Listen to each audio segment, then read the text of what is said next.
هنتعرف النهارده على المصطلحات اللي بنشوفها في التحليل لما بنعمل ليبيد بروفايل. بنلاقي في حاجات احنا مش فاهمين، مين الكوليسترول، مين الدهون الثلاثيه، ال دي ال في ال دي ايه يا جماعه، كل الكلام ده طبعا يعني في تفاصيل كتيره هنتخطاها، الكلام مش هيكون دقيق قوي. انا يهمني انك تعرف الحاجات دي ايه اهميتها، ان احنا نعرفها ودلاله الارقام دي. حضرتك لو عايز تعرف اكتر ممكن تتواصل معايا واديك الكلام ده مكتوب، هديك مصادر اجنبيه تقدر ان انت تعرف منها اكتر.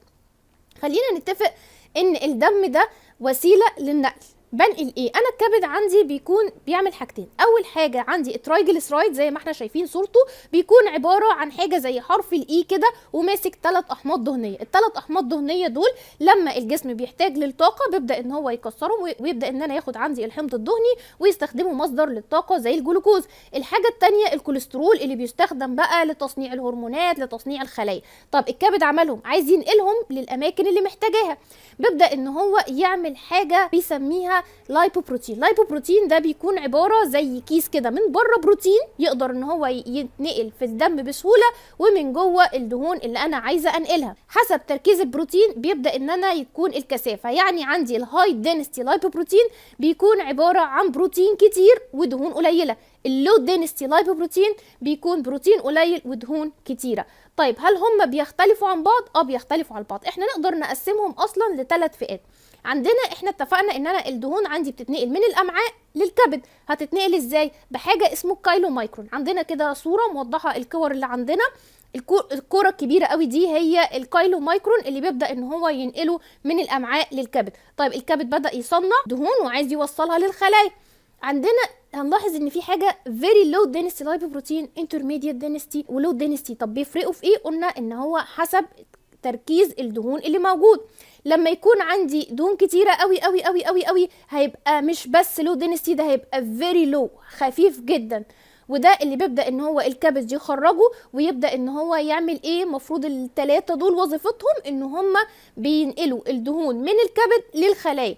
بتبدا ان هو يوزع بقى ويشوف مين محتاج يا جدعان دهون، مين محتاج ترايجليسرايد، اتفضلوا. يبدا ان هو يخف لغايه ما يبقى لو دينستي، يعني تركيز الدهون فيه بيقل. يبدا ياخد لفته ويرجع تاني للكبد، يبدا يشوف اذا كان بقى يقدر يستفيد بالباقي فيه، يستخدمه في العصاره الصفراويه، واللفه بتدور حلو جدا. عندنا في الهاي دينستي لايبوبروتين. الهاي دينستي لايبوبروتين ده الكبد بيعمله عشان يخرج بقى يشوف الدهون الزيادة اللي في الخلايا ويبدأ يرجعها للكبد عشان ما تعمل لناش مشاكل. طب ده حلو اهو، والله العظيم دي منظومة هايلة جدا. طب ما طبيعي يا جماعة، يعني طبيعي ان الحاجة الدهون دي هتتنقل فين؟ هتتنقل في الدم، ومفيش اي مشكلة لو المنظومة دي ماشية كويس جدا. طيب ايه بقى اللي ممكن يعمل لي مشكله؟ احنا عندنا قلنا ان الترايجليسرايد ده مفروض ان هو وسيله للتخزين. طبيعي يعني انا النهارده عندي جلوكوز كتير والخير كتير، ما انا ممكن بعد كده احتاج لطاقه، فطبيعي ان انا اخزنه. لكن لما يبقى الترايجليسرايد رايح للخلايا الدهنيه في امان الله، والخلايا الدهنيه بقى فيها اللي مكفيها بقى ولا ملتهبه ولا خلاص بقى حلي عن سماء السعادي وانا مش عايز دهون وامشي بالترايجليسرايد بعيد، هيبدا ان هو الدهون دي مش هتترسب في الخلايا الدهنيه. المفروض يبقى في حته بتلمها، مش سارحه كده في الدم. يعني الدم ده مكان نتنقل فيه، مش عشان نقضي وقتنا كله قاعدين رايحين جايين في الدم ونترسب في الاوعيه الدمويه. حاجه تانية ممكن تحصل حوادث، ان انا عندي ال دي ال ده يحصل له تسكر. يعني الجلوكوز في الدم يبقى عالي، مش شرط تبقى مريض سكر، ممكن يبقى عالي لحاجه مؤقته، فيبدا ان هو الجلوكوز يبوظ البروتين ده فيبقى زي مشوه، فيبدا ان هو كده يكش، ويبدا ان هو لما يرجع تاني للكبد يقول له انت مين؟ انا ما اعرفكش، لا روح شوف لك حته تانية. انا زي بالظبط عارفين لما تبقى مثلا علبه تونه ولا حاجه وتتطبق، لا مش عايزها، مش هشتريها. تمام. وبرده ممكن يحصل له اوكسيديشن لو حضرتك مش بتستخدم الحاجات مضادات الاكسده والحاجات اللي تساعد عن الخلايا الجسم تتاكسد. برده ال دي ال من الحاجات اللي ممكن تتاكسد وبتدينا حاجه اسمها ال دي ال بارتكلز، وزي ما قلنا دي الكبد ما بيبداش يتعرف عليها.